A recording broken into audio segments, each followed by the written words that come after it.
좋은 이름이 좋은 기름보다 낫고 죽는 날이 출생하는 날보다 나으며.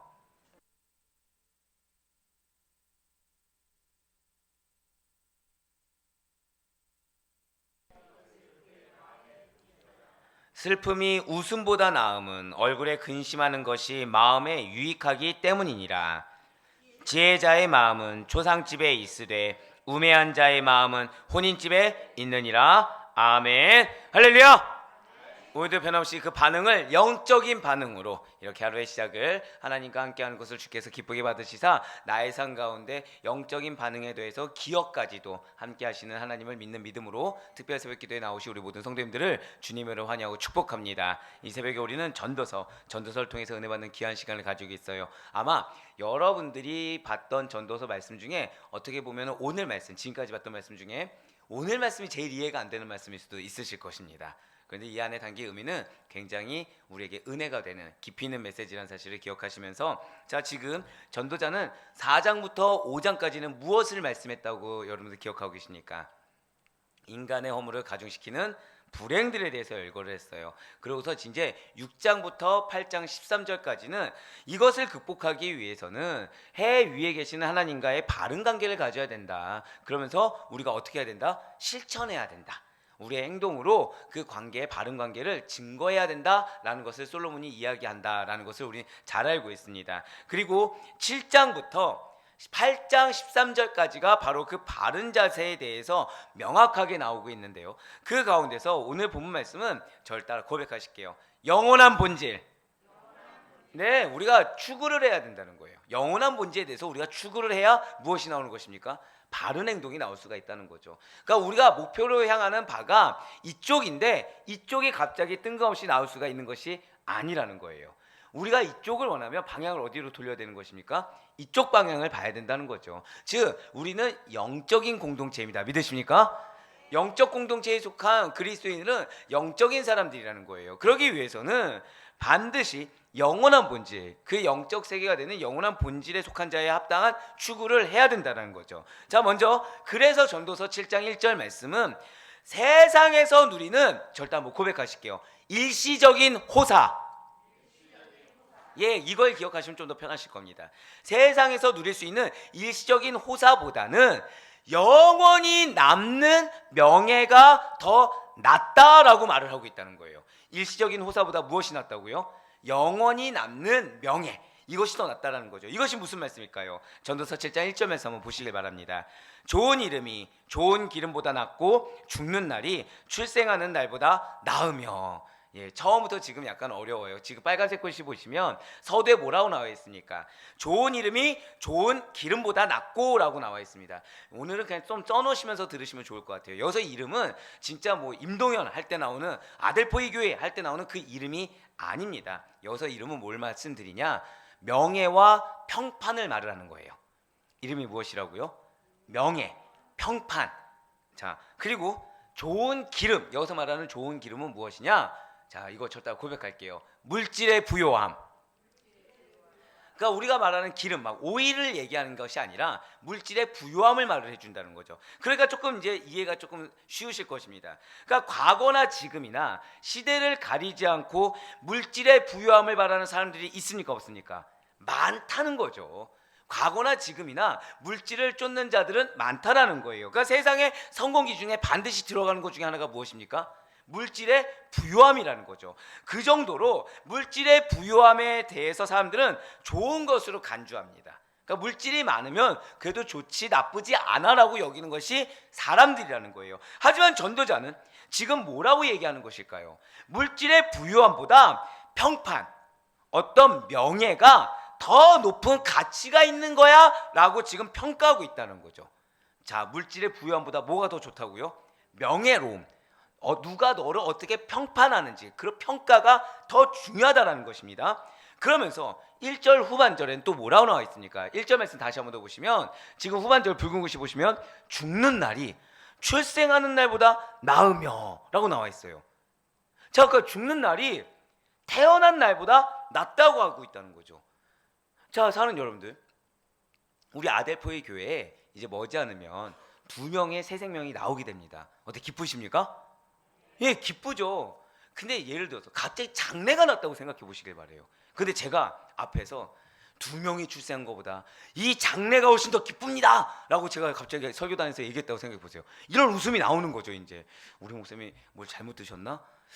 많이 힘드셨나? 왜 저런 얘기를 하시지? 의구심이 들게 됩니다. 근데 이 얘기를 지금 누가 하고 있는 거예요? 전도자가 지금 그렇게 얘기하고 있다는 거예요. 장래가 출생보다 낫다라는 겁니다. 이해가 되십니까? 자, 지금 여러분들이 출생이란 단어를 들으면 어떤 기분이 드시나요? 뭔가 좀 긍정적인 거. 출생이 좀 그러면 생일이란 단어를 들으면 여러분 기분이 어떠십니까?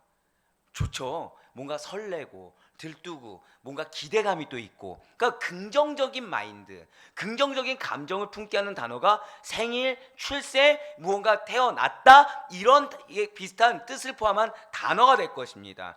요즘처럼 저조한 출산율을 기록하고 있는 때에 있어서 출생이라는 거, 이것은 분명히 더할 나위 없이 축하받아야 될 인생의 좋은 일임이 분명하다는 거죠. 그런데 지금 전도자는 거꾸로 말을 하고 있다는 거예요.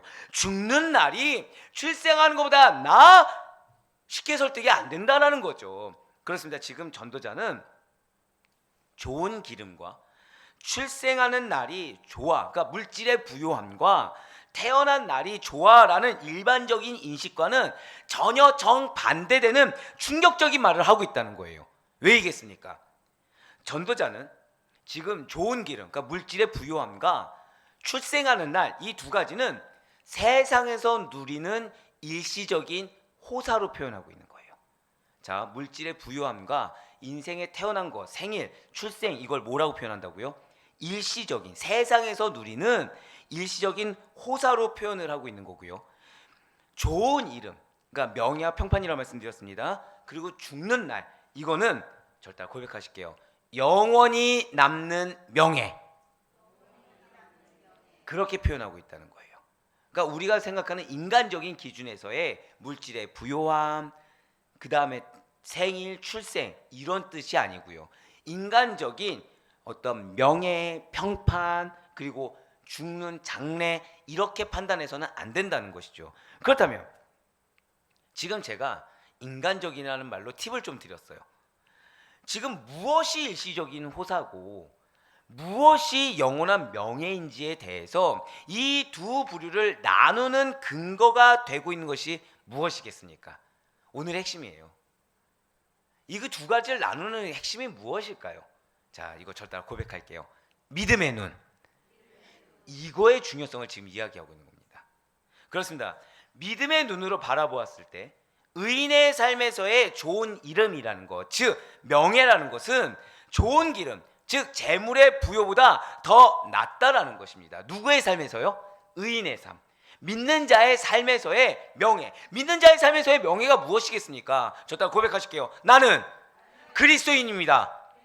네, 이 명예, 하나님의 백성이라는 명예, 하나님의 백성이라는 천국 백성이라는 그리스도인이라는 이 평판이 물질의 부유함보다 훨씬 낫다라는 거예요. 왜? 물질의 부유함은 썩어 없어질 것입니다. 믿으십니까? 근데 우리가 그리스도인이라는 정체성, 하나님의 백성이라는 하나님의 인정이라는 것은 저 천국문에 들어가서도 영영이 기록될, 천국의 생명책에 기록될 영원한 이름이라는 사실을 반드시 믿으시길 바랍니다. 이거 지금 솔로몬이 이렇게 얘기한 거예요. 지금 솔로몬이 지금 이 얘기한 겁니다. 그러니까 믿음의 눈으로 바라보았을 때 의인의 삶, 그러니까 믿는 자로서의 죽음이라는 것은 좋은 명예, 좋은 평판이 확정된다는 점에서 이제 막 출생하면은 세상의 풍파, 혹독한 시련, 어려움이 예견된 출생보다 더 낫다는 거죠. 믿는 자의 죽음은 어디로 갑니까? 천국에 가죠. 근데 자녀가 딱 태어났어요. 태어나면 태어나자마자 전쟁입니다. 태어나자마자 사실은 이 세상과의 싸움, 그리고 이 세상 가운데서도 믿는 부모 밑에서 태어났다고 하더라도 수많은 영적 전쟁 앞에 놓여져 있게 되죠. 지금 그거보다 저 천국에 가는 게 훨씬 낫다라는 거예요. 지금 그러니까 세상의 눈으로 보았을 때는, 인간적인 눈으로 보아봤을 때는 물질의 부유함을 어떠한 명예, 이런 인정, 평판보다 낫다고 여기겠지만 믿는 여러분과 저는 물질적 소유보다 하나님 앞에서의 인정이 되는 믿음의 명예와 믿음의 결과물인 좋은 평판에 더 높은 가치를 둔다라는 거예요.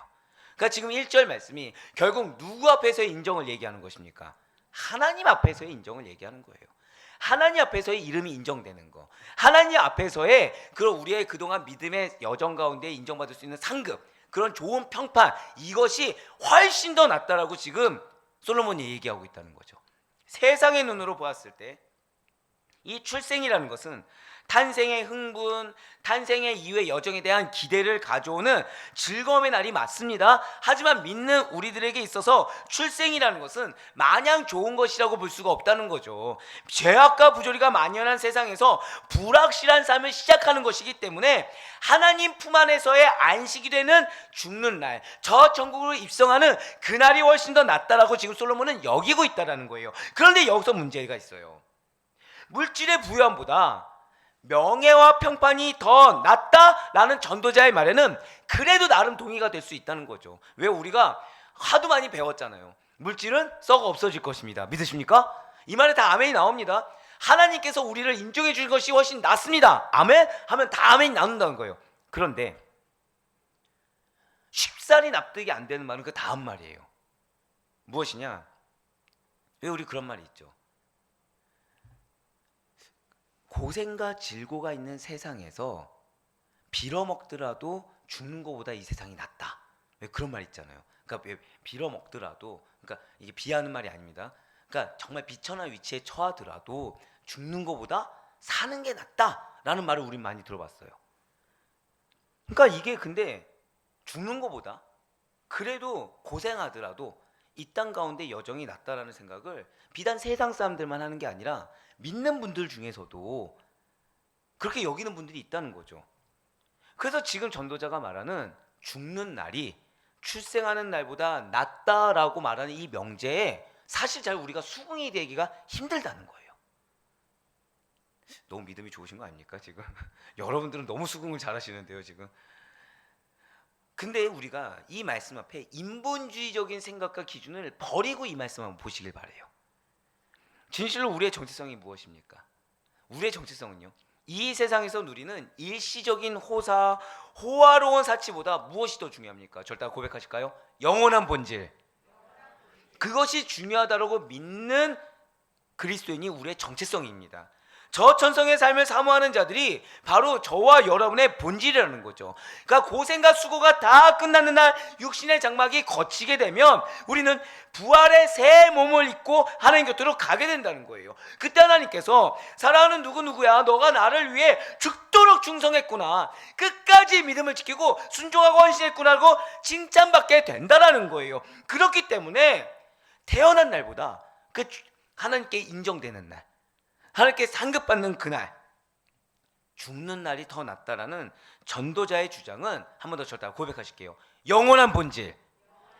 영원한 본질이라는 기준에서 우리의 믿음의 인생에서는 정답이 된다는 거죠. 결국 이게 지금 무엇이겠습니까? 어제 여러분들 좀 어려운 헬라 하나 들었어요. 그것이 무엇이었죠? 네, 맞습니다. 지금 그 얘기를 또 해주고 있는 거예요. 지금 솔로몬이 무엇에 대한 얘기를 하는 것입니까? 재림의 소망을 지금 이야기해주고 있다는 거예요. 예, 맞습니다.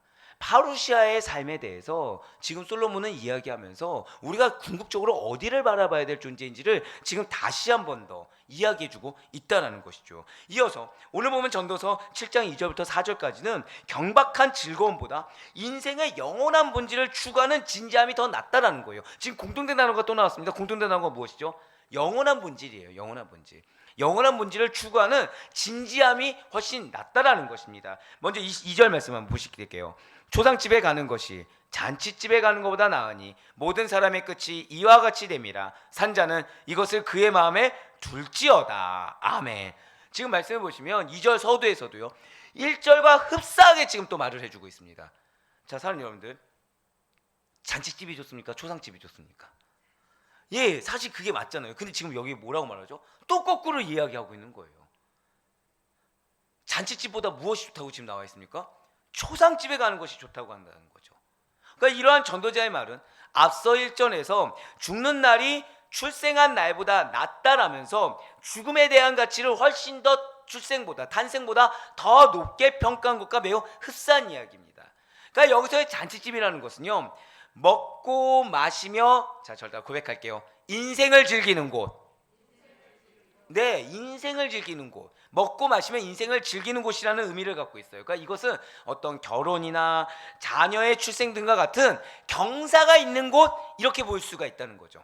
일반적으로 경사스러운 일이 있는, 이렇게 기뻐할 수 있는 일이 있는 잔치집을 슬픔이 가득한 초상집보다 더 가고 싶어하는 것이 인간의 본성이 맞습니다. 왜냐하면 죽음을 직시한다는 거, 마음이 어떻습니까? 어두워져요. 무거워집니다. 인생의 허무함과 종말을 생각해야 한다는 것이 그 심경에 슬픔을 자아낸다는 거예요. 그러니까 우리가 장례식장을 가면 우리도 모르게 슬픕니다. 자, 근데 여기서 믿는 자의 장례식장에 그 믿는 분이 천국에 갔다는 거를 모르는 분들이 있습니까? 아무도 없어요. 그러면 장례식장이 우리가 사실은 소망이 가득해야 된다는 거죠. 근데 여러분들 마음 어떠십니까? 마음이 어려워져요.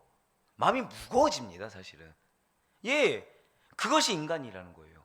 근데 그럼에도 불구하고 지금 전도자는 그러한 초상집에 가는 거, 그러한 장례식장에 가는 것이 잔치집에 가는 것보다 낫다라고 지금 또 그렇게 이야기하고 있다는 거죠. 그 이유가 무엇이겠습니까?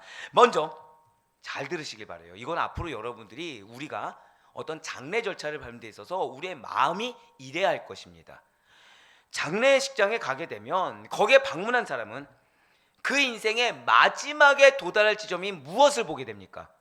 절대 고백하실게요. 죽음을 직시한다. 예, 장례식장 가면 무엇을 보게 된다고요? 죽음이라는 것을 직시하게 된다는 거죠. 그리고 이러한 방문은, 잘 들으세요, 보다 더 책임 있고 의미 있는 자세로 우리의 삶을 믿음으로 잘 살아갈 수 있도록 이끌어 준다는 거예요. 무엇이요? 죽음을 직시하면은 우리가 그 죽음 앞에서 나를 다시 돌아보게 된다는 거죠. 그러고서 나의 남아있는 인생의 여정을 어떻게 하게 된다고요? 보다 더 하나님 앞에서 의미 있게 진지하게 믿음으로 다시금 나아가고자 우리를 이끌어 준다는 거예요. 아울러 그것은 영원하신 하나님 앞에서 극히 유한한 자신의 육체의 한계를 깨닫게 하기도 한다는 것입니다. 궁극적으로 이러한 죽음을 정확히 직시하는 자는, 아니 장례식장에서는요, 절대 고백하실게요, 하나님을 경외해야 합니다. 하나님 앞에 서게 될 날이 옵니다. 그거를 생각하게 된다는 거예요. 아, 나도 이런 날이 오게 되는구나. 아, 나도 하나님 앞에 서게 될 날이 곧 오게 되는구나. 그래서 내가 이 땅 가운데 하나님을 경외하면서 살지 않으면 이 날이 나에게는 두려움의 날이 되는구나 라고 직시하게 된다는 거예요. 그러면서 보다 가치 있게 믿음의 삶을 살고자 하는 각오, 결단을 새롭게 할 수 있는 곳이 어디라고요? 장례식장이라는 것입니다. 이거 지금 누가 얘기한 거예요? 솔로몬이 얘기한 거예요. 이거를. 이러한 이유로 인해서 솔로몬은 지금 초상집에 가는 거, 장례식장에 가는 것의 유익을 말해주고 있다는 거예요. 결국 장례식장은 어떤 곳입니까? 내 믿음을 다시 한 번 더 결단하는 곳이에요. 저 심판의 날을 다시 한 번 더 되새기면서 코람되고 더불어서 하나님을 경외하는 신앙에 대해서 다시 한 번 더 바라보고 나를 반추해 볼 수 있는 은혜의 처소가 장례식장이라는 거죠. 예, 그래서 모든 사람들은 이와 같은 원리를 이해하고 마음에 담아두어야 된다. 믿는 자라고 한다면 이와 같은 원리를 이해하고 마음에 담아두어야 된다고 지금 전도자는 주장하고 있다는 거예요. 지금 전도자 이거 누구한테 얘기하는 겁니까? 이스라엘 백성들에게. 결국 이스라엘 백성들도 하나님을 믿는 선민이라고 하면서 지금 이들의 여정에는 하나님을 경외하고 있는 겁니까? 하나님을 때때로 놓치고 있는 겁니까? 놓치고 있다는 거예요. 자신도 모르는 사이에 인본주의적인 사고와 습관이 자리 잡다 보니까 하나님께서 초상집을 통해 예배하신 당시의 뜻을 분별해서 받아들이지 못하고 인간적으로 자꾸 뭔가 일시적인 즐거움을 누릴 수 있는 곳을 찾아가더라는 거죠. 그래서 지금 솔로몬은 그래서는 안 된다라는 것입니다. 그러면서 2절 후반부는 지금 또 뭐라고 얘기하고 있나요? 앞에 빨간색 글씨 보시길 바래요. 모든 사람의 끝이 이와 같이 됨이라 산자는 이것을 그의 마음에 둘지어다. 아멘. 그렇습니다. 지금 결국 이거는 무엇입니까? 죽음을 간접적으로 경험하는 것은 더 나은 이유가 있다는 거예요. 자, 초상집이 어떤 곳이라고요? 저를 다 고백하실까요? 죽음을 간접적으로 경험하는 곳. 그렇습니다. 장례식장은 죽음을 간접적으로 경험하는 곳이라는 거예요. 그런데 이것이 더 나은 이유가 있다는 거죠. 굉장히 간단한 이유입니다. 이것이 무엇일까요? 모든 사람은 최후를 맞이하게 된다는 거예요. 모든 사람은 누구라도 하나 예외할 것 없이 심판대 앞에 설 날이 곧 오게 된다는 거죠. 그래서 지금 전도자는 모든 살아있는 인간은 누구나 반드시 죽는다는 사실을 마음에 새겨야 된다라고 지금 권면하고 있는 것입니다.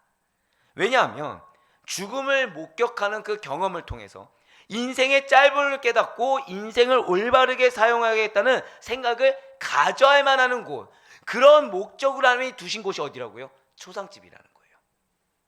사실 타인의 죽음을 바라보는 것은 자신의 인생에 대해서 깊이 생각하게 하는 기회를 제공합니다. 제가 아직도 기억나는 게 중학교 때 친구 중에 아버님이 조금 일찍 소천하신 친구가 있었어요. 근데 왜 저희 이제 여러분들도 혹시 그랬는지 모르겠지만 저희 어렸을 때는 같은 학우 중에 한 명이 이제 그렇게 부모님이나 무슨 이제 불의한 일이 딱 발생하게 되면 모두 다 가서 조문을 합니다. 근데 그때 어떤 일이 있었냐면 흔한 말로 이제 일찍 자아 성찰의 시간을 가진 질풍노도의 시간을 가진 그 친구들이 그 앞에서 다 갑자기 부모님한테 잘해야겠다 갑자기 다 그러는 거예요. 그 앞에서. 왜 갑자기 그런 일이 벌어졌을까요? 지금 친구 아버지의 죽음을 뭐로 본 거예요? 나의 아버지도 이렇게 될 수 있다고 죽음을 간접적으로 경험한 겁니다. 그러니까 그들이 지금 뭐라고 생각한 거예요? 분명히 부모님 말 안 듣던 그런 친구들인데 갑자기 그 앞에서 자신을 돌아보기 시작한 거죠. 거기서 어떤 다짐을 해요? 부모님께 잘해야겠다. 우리 아버지가 언젠가 이렇게 될 수도 있지 라는 생각을 갑자기 그들이 하기 시작했다는 것입니다. 예, 맞아요. 나의 인생에 대해서 다시금 깊이 생각하게 하는 기회를 제공하는 곳, 그곳이 하나님께서 만드신 장례식장이라는 것입니다. 또한 모든 장례식은 자신의 장례식을 또 연상시키기도 한다는 거예요. 그래서 숙연해지고 남아있는 인생에 대한 깊은 사색이 이루어지는 시간이 되기 때문에 사실 장례식은 여러모로 유익하다는 거죠. 그래서 장례식장은 인생의 짧음을 상기시켜 주어서 바르고 지혜롭게 살아야겠다는 생각으로 이끌어준다는 점에서 남아있는 인생에 대해서 다시 한 번 더 돌아볼 수 있고 결단할 수 있는 시간이 된다는 점에서 이렇게 조상집에 가는 것이 잔치집에 가는 것보다 더 낫다라고 지금 솔로몬이 이야기하고 있다는 것입니다. 그러면서 3절 말씀도 보시기 바래요. 슬픔이 웃음보다 나음은 얼굴에 근심하는 것이 마음에 유익하기 때문이라. 아멘. 지금 이 말씀이 어디에서 이어지는지 이제 느낌이 오시죠?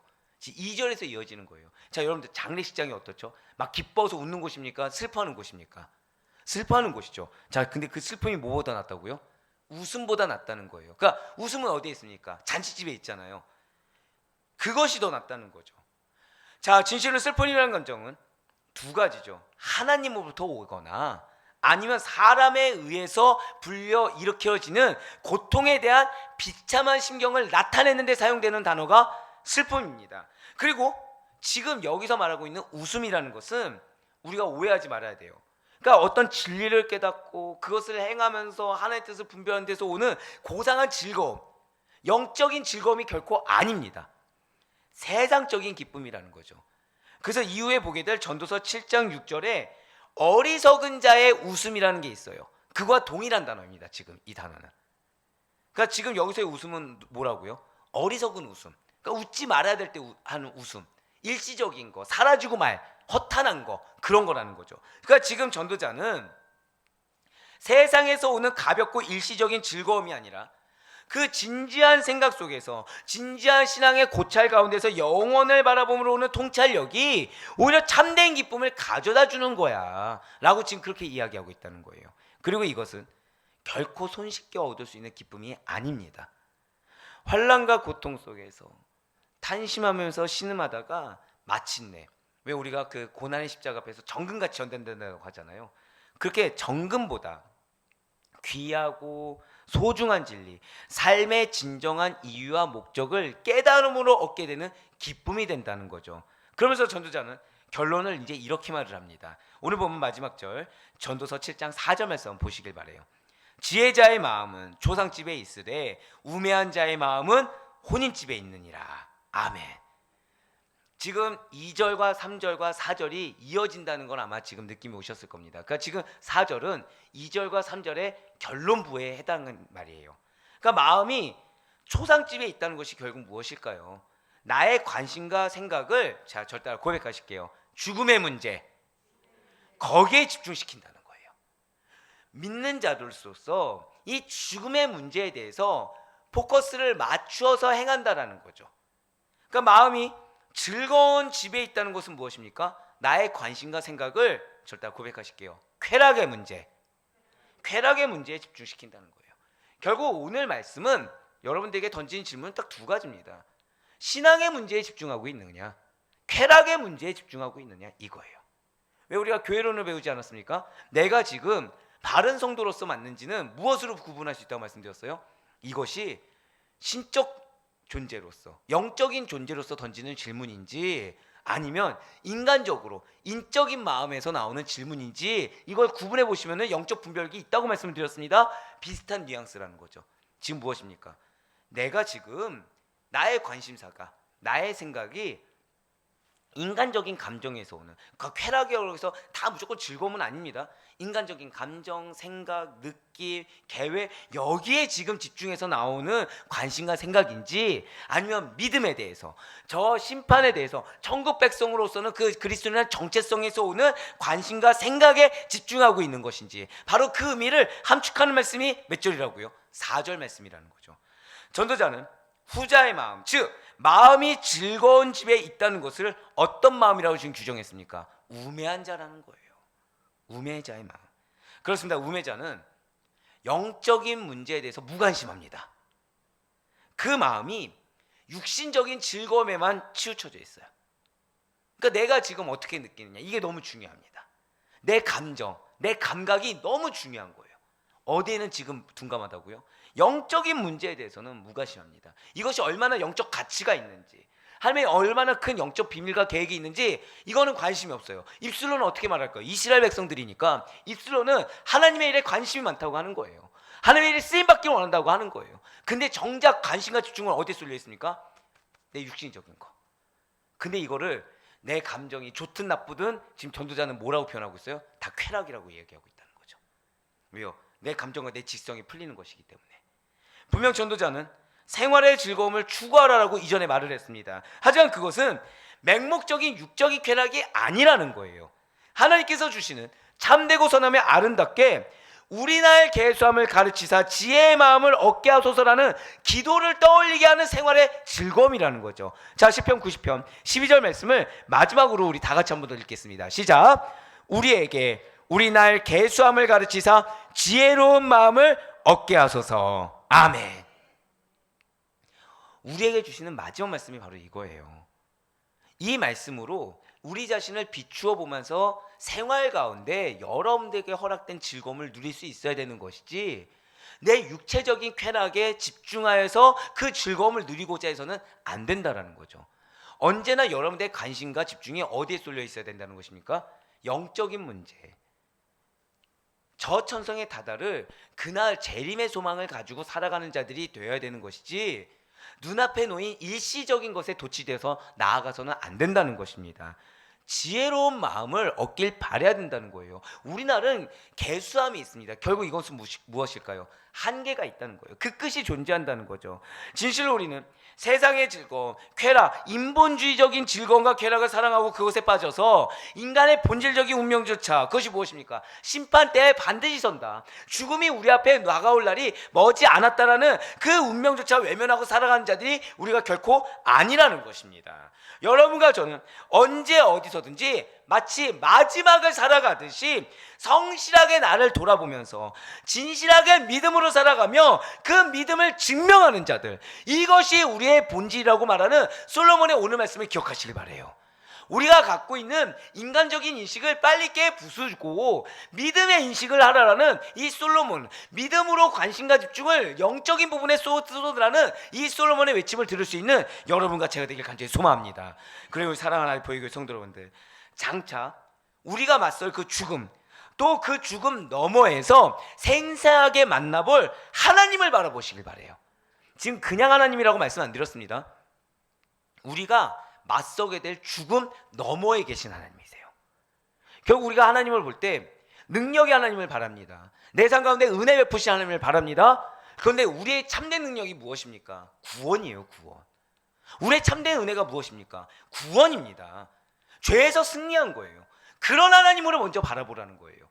그래서 그 구원의 여정 가운데 채우시는 필요를 경험해야 되는 것이지, 내 육체적인 쾌락, 육체적인 감각, 여기에 몰두해서는 안 된다라는 거죠. 그래 바라보고 얻기는 항상 우리들의 부족함에도 불구하고 하나님 앞에 서서 하나님만을 바라보는 삶으로 재림의 소망을 잊지 않는, 아까 어떤 삶이라고요? 파루시아의 그 삶으로 나아가는 참으로 복된 삶, 의미 있는 삶, 후회 없는 삶을 살아갈 수 있는 여러분과 저. 그래서 그곳이 장례식장이 되었든 잔치집이 되었든 언제 어디에서나 믿음의 눈으로 분별하며 나아가 하나님의 뜻 가운데 거할 수 있는, 그래서 믿음을 증명할 수 있는 우리 사랑하는 모든 성도님들의 삶이 될 수 있기를 주님의 이름으로 간절히 축원합니다.